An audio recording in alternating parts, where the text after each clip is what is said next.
Liz will be the first to tell you.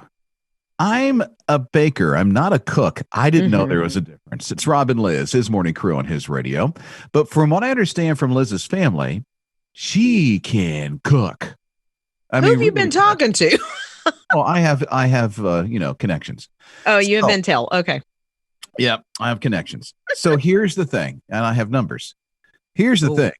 I want to prove this morning on his morning crew that Liz's knowledge about cooking Thanksgiving is just top notch. I think it is very comparable to the Butterball Turkey Hotline. You are going to be sadly disappointed, my friend. I have Holly on the line. Okay. Holly from the Butterball Turkey Hotline is going to answer these questions, but Lisa is going to start us off. All right. Lisa has a question. First, we're going to compare Liz's answer to Holly's answer from the Butterball Turkey Hotline. Okay. So Lisa, if you would, go ahead and ask the question. We'll see how Liz responds. What is it, Lisa? I'm going to cook a turkey this year, and somebody told me that there's giblets inside of this turkey. What do I do with them? Do you cook them? Do you eat them? Throw them out? Liz? I think you can chop them up and put them in gravy. I throw them out. I don't like giblet gravy, and so I throw it out, but I don't honestly know how to cook them at all. I don't know if you have to cook them ahead of time and then put them in the gravy, or you can cook them along with the gravy. I'm not sure how that works. Okay. So there's Liz's answer. Okay. In short, gravy or throw them out. So Holly, you just heard, what is this giblet thing, if you would, and what do you do with them from inside the turkey? Giblets is the name it's a collective name for all the different organs. Oh. So when they're put together as a group and they're spoken about collectively, it's called giblets. Okay. So those are the organs, and they would be found in most turkeys in a little bag. Okay. That would be in one of the cavities. And in previous times, people would make the gravy out of those by simmering them for a long time to kind of soften them up, and they would add flavoring to their gravy. So what do you do with them today? Most people today just dispose of them. So they're gone. Okay. Yes. So see, Liz can work for the Butterball Turkey Hotline. I'm telling you. But I guessed my way through the whole thing. So no, that was a pretty good guess. Okay. So we're going to compare a few more notes coming up. We'll see how she compares to Holly at the Butterball Turkey Hotline. It's Liz's Turkey Hotline this morning. Robin Liz, his radio and his morning crew. His morning crew. Hello, and welcome to his morning crew. It's Rob and Liz, home of the Liz's Turkey Hotline. Please don't, because I don't want to mess up anybody's Thanksgiving. No. We're just going to compare notes. Okay. I firmly believe Liz is an amazing cook. Ask anybody in her family. Ask her husband, Joey. Ask her kids. Ask anybody, even her son-in-law, Augie. Just ask, and they'll tell you. Liz, my mama can cook. That's why she's hosting the Thanksgiving feast at her family tomorrow. So here's the thing. You have the Butterball Turkey Hotline, right? Mm-hmm. We have Liz Riles here, our resident Turkey Hotline guru. I don't think so, but we'll try. No, you don't have to try. Just do. Okay. So here we go. I always say that to everybody. I'll try, Mr. Dempsey. No, just do it. You don't have to try. Just do it. You'll get it. You make a mistake, that's fine. Okay, so here we go. So Liz's Turkey Hotline. Tony, what would be your question for Liz? And then we'll compare notes with Holly, who I have on standby from the Turkey Hotline from Butterball. So Tony, what is it? What do you have for Liz? My family and I, we were actually blessed with a big turkey over the weekend, but we already had a smaller turkey that we were going to use for Thanksgiving. So I was thinking, well, maybe we can just keep that big turkey for Christmas or whatever. But I started wondering, well, how long can you keep the big turkey in the freezer for? Good question. Good question. I would think 2 to 3 months would probably be as long as I would feel comfortable keeping something like that. 2 to 3 months. Yeah. In the freezer. In the freezer, sure. Holly, Butterball Turkey Hotline. How would you answer that, Holly? They're good for up to 2 years. What? For optimal food quality. Food safety wise, as long as you do not have any power outages that are long enough that they could possibly spoil and then get refrozen, technically they could stay for several years actually, but slowly after about 2 years, they're going to start drying out and desiccating over time. So we would say 2 years is about the most we would recommend. All right. Thanks, Holly. Holly from the Butterball Turkey Hotline compared notes to Liz's Turkey Hotline on his radio. No. 2 to 3 months is what Liz said. No, I'm not keeping my turkey for 2 years. I'm sorry. Holly just said it. You want me to get Holly back on the line? She had to go. I'll call Holly back. I would not feel safe if I opened my freezer and saw a turkey from 2018. I would not serve that to my family. Rob and Liz. His Morning Crew. I want to welcome you officially to the His Radio Liz Turkey Hotline. I do not want to be the person responsible for somebody's messed up Thanksgiving. No. Listen. Liz, she's a baker. I always thought here's one thing I never, made two different things out of. I didn't know there's a cook and then there is a baker. I thought if you know how to cook, you know how to bake. I mean, it's all one thing, right? Cooking is cooking and cooking is baking. Baking's not cooking. Cooking is baking and baking is cooking. It's all one thing. Oh my. Right? No, I'm a baker, not a cook. A cooker. Okay. Well, she knows how to cook. Ask her family. They all go over there for Thanksgiving. That's a sign of a good cook right there. So I'm thinking, since there's the Butterball Turkey Hotline and the Jenny O Turkey Hotline. I have Teresa from Jenny O ready to answer a question. I want to compare it to Liz's answer. So Sebastian is here. Are you ready, Liz, to answer? Yep. This is Sebastian. Sebastian, if you will, ask Liz and her turkey hotline your question. So I have a 18-pound turkey and it still hasn't been thawed out. I completely forgot to thaw it out over the weekend. Oops. Do you think it's too late to do it now? Well, okay. I will say it's too late if you want to do the refrigerator thawing out. And that's where you just take the frozen turkey, put it in the fridge, and let it thaw out. It usually takes probably for that size turkey 6 days, I would think. So yeah, you are way too late on that, but you can put it in the sink. I would call it the sink method, and you cover it with cold water, but you have to change that water out pretty frequently. I've had to do that. Yeah. Okay. Teresa, she's from the Jenny O Turkey Hotline. How would you answer that, Teresa? Well, there's another method that they can use. They can use the cold water method where they run it in cold water and then change it every 30 minutes. And that will get that turkey thawed out in time to be cooked. Okay, same answer, but every 30 minutes. Is that what you do? Yeah, it was about every 30 minutes. Taylor and I had to do that, 6 years ago, I think, that I had forgotten, like Sebastian, to lay out my turkey, and we had to do it too. So, and that's by the way, if you're new to the family, Taylor is Liz's daughter. Yeah. So, Well, what are they bringing, by the way? Sweet potato casserole and drinks. Are they really? Wow. So the 2-liter soda and the sweet potato casserole? Exactly. And my mom's bringing green beans. So yeah, everybody's got us covered. Casserole? No. Oh yeah, you're not a casserole person. I don't do no green bean casserole, honey. Rob and Liz. His Morning Crew. Welcome into Liz's Turkey Hotline. Oh You think Butterball, you think Jenny O are the experts? No, we have Liz on His Morning Crew. Hi, I'm Rob. That is Liz. Welcome to His Radio. Happy Thanksgiving, a day early in case you're traveling. We're going to be here for you. His Radio, Bluetooth on your phone if you're doing some traveling. We'll travel along with you on Thanksgiving. Thank you. I'd like a piece of pumpkin pie, please. Okay. This is great. People have been asking Liz throughout the morning, on and off, some advice for the turkey, since she is like the cook extraordinaire. If you want to know how to make cupcakes, I'm your girl. I'm not so sure about the rest of it. I know. She always says, I'm not a cook, I'm a baker. I thought if you know how to cook, you just cook. You do not necessarily. Okay, I'm learning that more and more. So we have Teresa from the Jenny O Turkey Hotline on hold. She's away, so she cannot hear how Liz is going to answer. I do have a text. This text is from Angie at 800-447-7234. So Angie is camping in the mountains.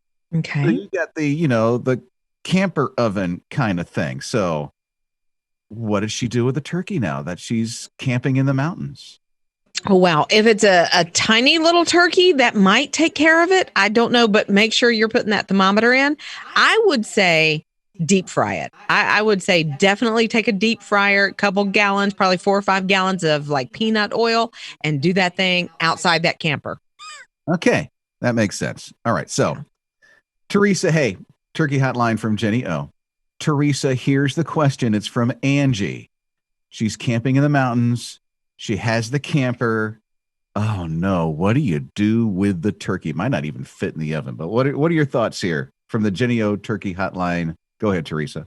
Well, they do have to get the temperature to the turkey to be 165 in the breast, 180 in the thigh. I'm not familiar with camper ovens, so, but that is the optimum you want the turkey to be done and good enough to eat. So my thought is to do it in a deep fryer. Would that be okay to do? You can. It's something you got to be very careful with if you use a deep fryer.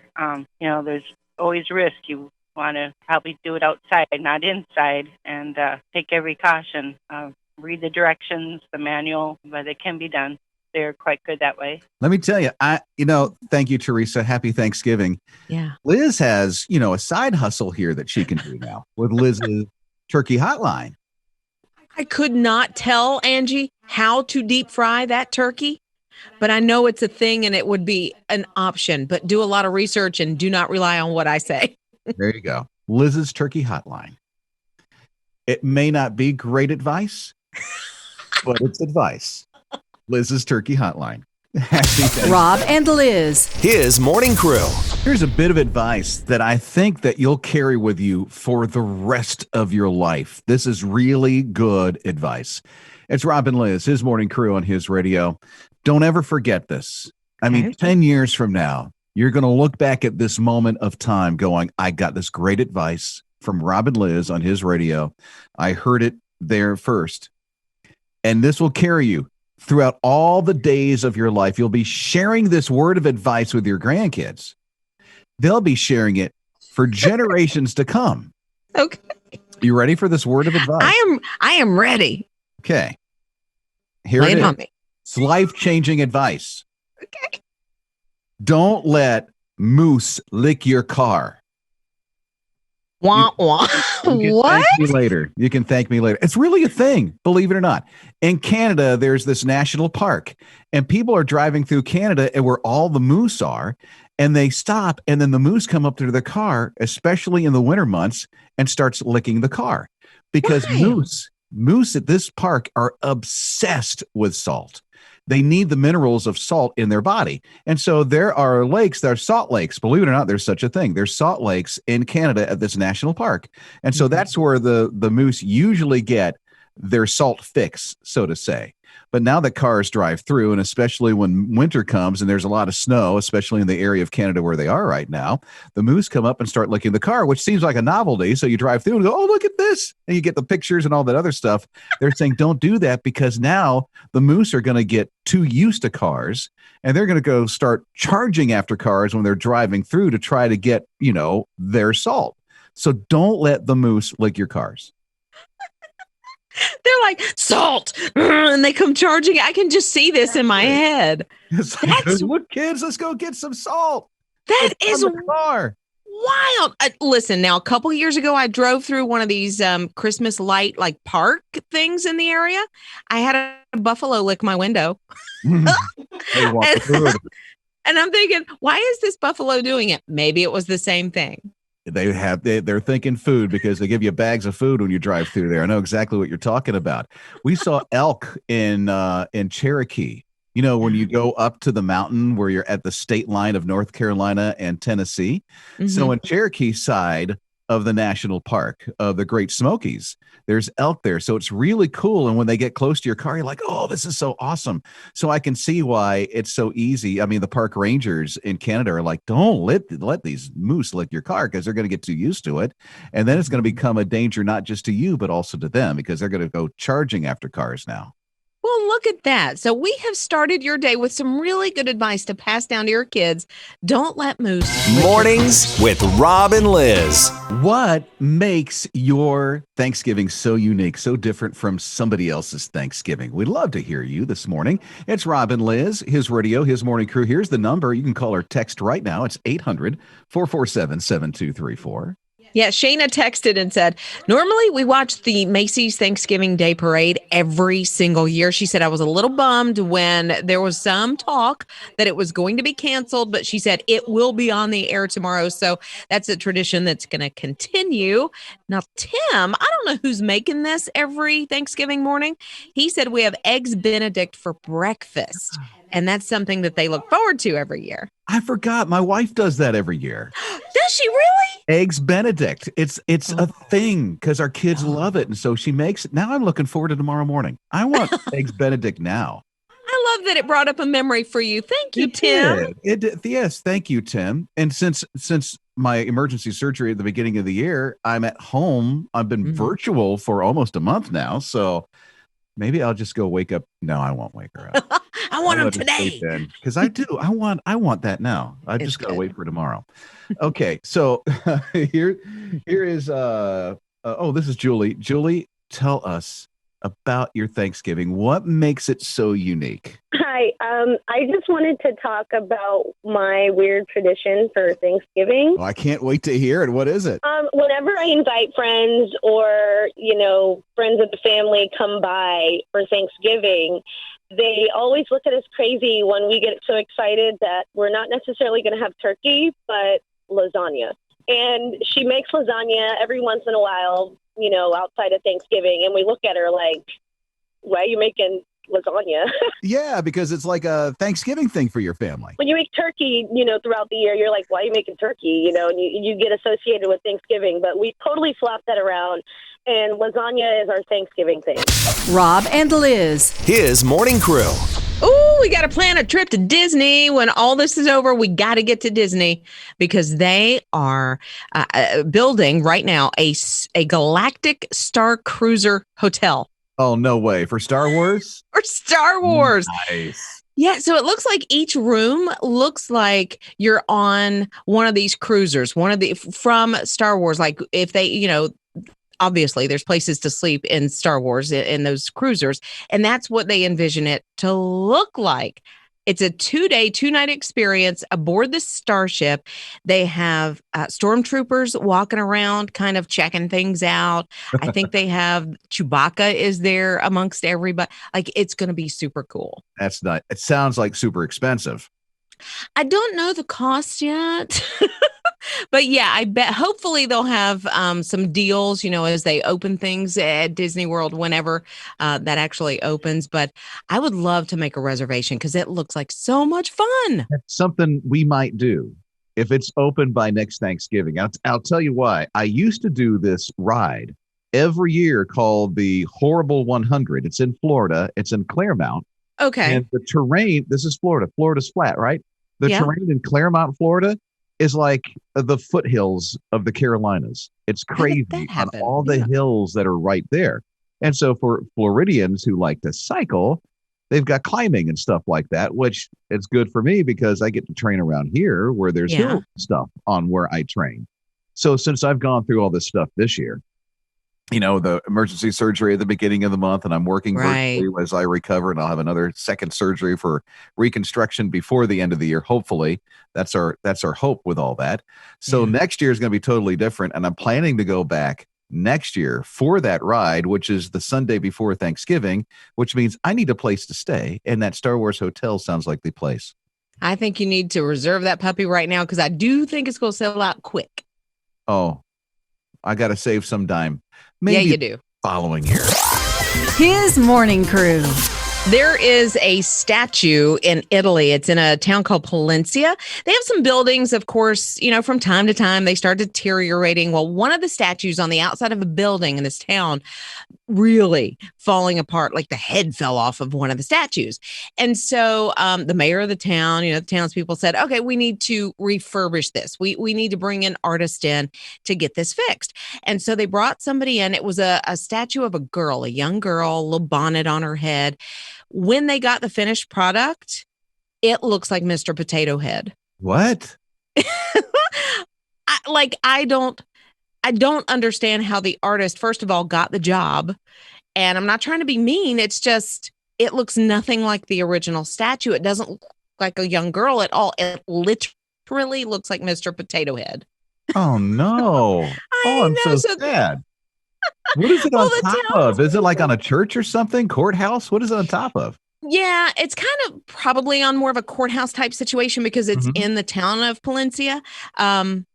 But yeah, they want to try to keep these statues. Goodness knows how long they've been there. They want to keep them up to date. But do you remember that statue of Lucille Ball a couple years ago? Oh, the one that looks nothing like her? Like it looked like, I don't even know what or who it looks like. Not Lucille Ball. I do recall that. That was like, oh my. And so the artist had to come in, and that one I think was made out of copper or bronze or something.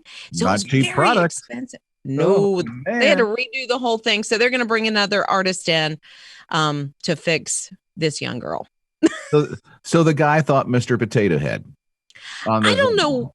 I don't know what was going on. Well, at least it's something to get your mind off of 2020, huh? Exactly. His morning crew.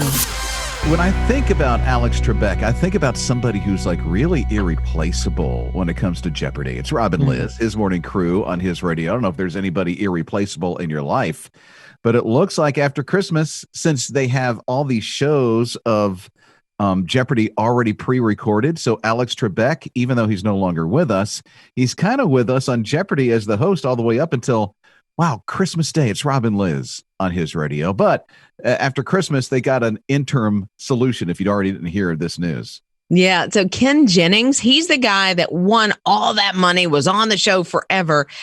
He's actually moved into a couple of different roles on the show. He's like a producer, but he is going to be in an interim position. They're kind of trying him out, I would think. But he's going to be hosting in the new year. For interim, very short time. And then they're going to take their time, it sounds like, to find the right person to replace the irreplaceable. Right. They're talking about a couple of different people. George Stephanopoulos, I think, was one of the names they threw out. Michael Strahan from Good Morning America, I think, is one of the names they've been throwing out. So who knows? But Ken Jennings is the first one. Yeah, it makes me think about the people in your life that's irreplaceable, you know? And that person that's made that difference in your life. Maybe you got a story that you could share at 800-447-7234. Mornings with Rob and Liz. Here's a bit of advice that I think that you'll carry with you for the rest of your life. This is really good advice. It's Rob and Liz, his morning crew on his radio. Don't ever forget this. I mean, 10 years from now, you're going to look back at this moment of time going, I got this great advice from Rob and Liz on his radio. I heard it there first. And this will carry you throughout all the days of your life. You'll be sharing this word of advice with your grandkids. They'll be sharing it for generations to come. Okay. You ready for this word of advice? I am ready. Okay. Here it is. It's life-changing advice. Okay. Don't let moose lick your car. Wah, wah. What? You can thank me later. It's really a thing, believe it or not. In Canada, there's this national park, and people are driving through Canada and where all the moose are, and they stop, and then the moose come up to their car, especially in the winter months, and starts licking the car. Because moose at this park are obsessed with salt. They need the minerals of salt in their body. And so there are lakes, there are salt lakes. Believe it or not, there's such a thing. There's salt lakes in Canada at this national park. And so that's where the moose usually get their salt fix, so to say. But now that cars drive through, and especially when winter comes and there's a lot of snow, especially in the area of Canada where they are right now, the moose come up and start licking the car, which seems like a novelty. So you drive through and go, oh, look at this. And you get the pictures and all that other stuff. They're saying don't do that because now the moose are going to get too used to cars and they're going to go start charging after cars when they're driving through to try to get, their salt. So don't let the moose lick your cars. They're like, salt, and they come charging. I can just see this in my head. Look, kids, let's go get some salt. That is the car. wild. Listen, now a couple years ago, I drove through one of these Christmas light like park things in the area. I had a buffalo lick my window. They want food. And I'm thinking, why is this buffalo doing it? Maybe it was the same thing. They're thinking food because they give you bags of food when you drive through there. I know exactly what you're talking about. We saw elk in Cherokee. You know, when you go up to the mountain where you're at the state line of North Carolina and Tennessee. Mm-hmm. So in Cherokee side of the national park of the Great Smokies, there's elk there. So it's really cool. And when they get close to your car, you're like, oh, this is so awesome. So I can see why it's so easy. I mean, the park rangers in Canada are like, don't let these moose lick your car because they're going to get too used to it. And then it's going to become a danger, not just to you, but also to them because they're going to go charging after cars now. Well, look at that. So we have started your day with some really good advice to pass down to your kids. Don't let moose lick your car. Rob and Liz. His morning crew. I don't know if you're into like looking at the stars at night and seeing the planets. I don't know why, but in the evening, since it's darker earlier, since the time change a month ago, I've been really getting into looking at what some of these stars are. I have one of these apps so that when you look up in the sky, you know what planet is, this and that kind of a thing. So I noticed just almost due south, just a little off to the south, more towards southeast, Jupiter and Saturn are in the sky, right next to the moon. It's really cool to see at night. And then I saw, because I start reading up on this kind of thing, I saw that on December 21st, they're going to be aligned perfectly. So it's going to look like a double planet, and you'll be able to see it because it's going to be closest to the Earth than normal. I mean, this happens like every 20 years. So they're going to appear as if they're one planet in conjunction with each other when you take a look at it just with the naked eye. Mornings with Rob and Liz. Forget about the pie. Forget about the turkey. Let's talk cake. Okay. Let's talk turkey and cake. Let's talk turkey cake for Thanksgiving. Let's not. No. This is a thing. This is really a thing. It's been around since the 70s. I'm talking about the Baskin Robbins turkey cake. You should see it this year. It looks so authentic. It's got this glaze on it. It's shiny. It looks like a turkey. Don't put it in the oven though, unless you just want to fake people out and go, look at what I got, and pull it out. And then put it there and you cut into it and it's cake. And ice cream? Yeah, well, it's Baskin Robbins. It has to have some ice cream. Well, here's the thing. So they're using a 2-cone sugar cone for the legs. Oh, that makes sense. Creative, right? And caramel praline topping for the glaze. And it's really, really shiny. Oh, you had me at caramel praline. Oh, yes. Mm-hmm. Yum. That's the way it's done. So, I had no idea, but Baskin Robbins has been doing this since the late 70s. So they've never seen this kind of before. Iteration since the 70s of the turkey cake. Never seen it before. Yeah. That is why, and it's been around that long. Been around that long. It's some kind of iteration since the late 70s. Yeah. For 2008, they had this version, the same version of the cake turkey where, they have the legs as the cones and all this other stuff. So they did it then. Now they're bringing it back now because, well, it's 2020. You need something nice and shiny and, a nice, unique thing for Thanksgiving. So you don't need a turkey and you don't need dessert. You just throw it all together in one. All right. Maybe that you can still order it even at this late hour and I don't have to make a pecan pie this afternoon. Why not? Yeah. See, we took something off the menu item and replaced it with something that is just like nice. Thank you. See, your family's going to love you for it. I'm not sure.